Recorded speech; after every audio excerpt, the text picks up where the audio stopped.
সবাই বলে কোনো ধর্মই খারাপ কথা বলে না, ইসলাম একই কথা বলে। কেন তার সমস্ত পৃথিবী তৈরি করতে 6 দিন লাগলো? আপনি 9 মাস পরে জন্মাবেন, এতগুলো মানুষ দোজখে যাবে? তিনি অবাক হচ্ছেন এতগুলো মানুষ কিভাবে দোজখে যাবে। বলে কোনো ধর্মই খারাপ কথা বলে না, কিন্তু মুসলিমরা কেন অন্য ধর্মের লোকদের ইসলাম গ্রহণ করতে বলে? বোন, আপনি বললেন সব ধর্মে ভালো সব কথা থাকে, কিন্তু মুসলিমরা আমাকে ইসলাম গ্রহণ করতে বলে কেন?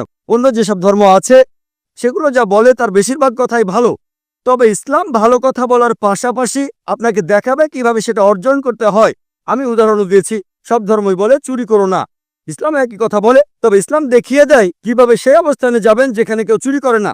যাকাত দেন, সাহায্য করেন, এরপর কেউ চুরি করলে তার হাত কেটে ফেলেন, তাহলে চুরি করা বন্ধ হয়ে যাবে, কোনো অপরাধ থাকবে না। এজন্যই আমি বলেছিলাম যে ইসলাম ভালো কথা বলার পাশাপাশি আপনাকে দেখিয়ে দেবে কিভাবে সেটা অর্জন করতে হয়।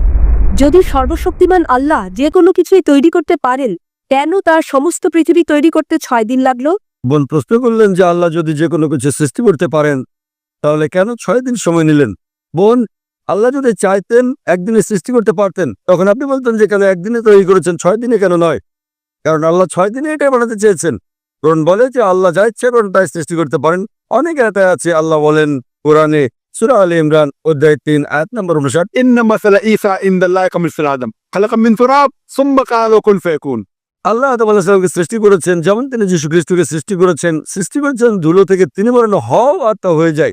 আল্লাহ যখন কিছু সৃষ্টি করতে চান তিনি বলেন হওয়ার হয়ে যায়, তিনি ইচ্ছে করলেই এটা হয়ে যায়।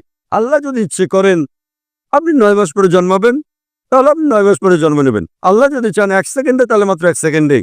তো আল্লাহ চাইলেন যে তিনি কোনো কিছু 6 দিনে সৃষ্টি করবেন, তাই তিনি করলেন। পৃথিবীতে অনেক মানুষ ভুল কাজ করছে, আমার ভাবতে খুব অবাক লাগে, এতগুলো মানুষ দোজখে যাবে? তিনি অবাক হচ্ছেন এতগুলো মানুষ কিভাবে দোজখে যাবে। আমাদের এই জীবনটা হলো পরীক্ষা। আপনারা যদি ভালো করে দেখেন যে নিচু গ্রেডের পরীক্ষাগুলোতে বেশিরভাগ ছাত্র পাশ করে, তবে উপরের লেভেলে গেলে সেখানে পাশ করাটা কঠিন। উদাহরণস্বরূপ কোনো কঠিন পরীক্ষায় বসেছেন, যেমন মেডিকেল কলেজে ভর্তি হতে গেলে আপনাকে পড়তে হবে, খাটাখাটনি করতে হবে, পড়াশোনা করতে হবে। একইভাবে বেহেশতে যেতে গেলে এটা সহজ কাজ না, এটা মেডিকেলে ভর্তির চেয়েও অনেক কঠিন কাজ। তাই এটা আসলে পরকালের জন্য পরীক্ষা। যারা আল্লাহর নির্দেশগুলো মেনে চলবেন তারা ইনশাআল্লাহ বেহেশতে যেতে পারবেন। আশা করি বোন উত্তরটা পেয়েছে।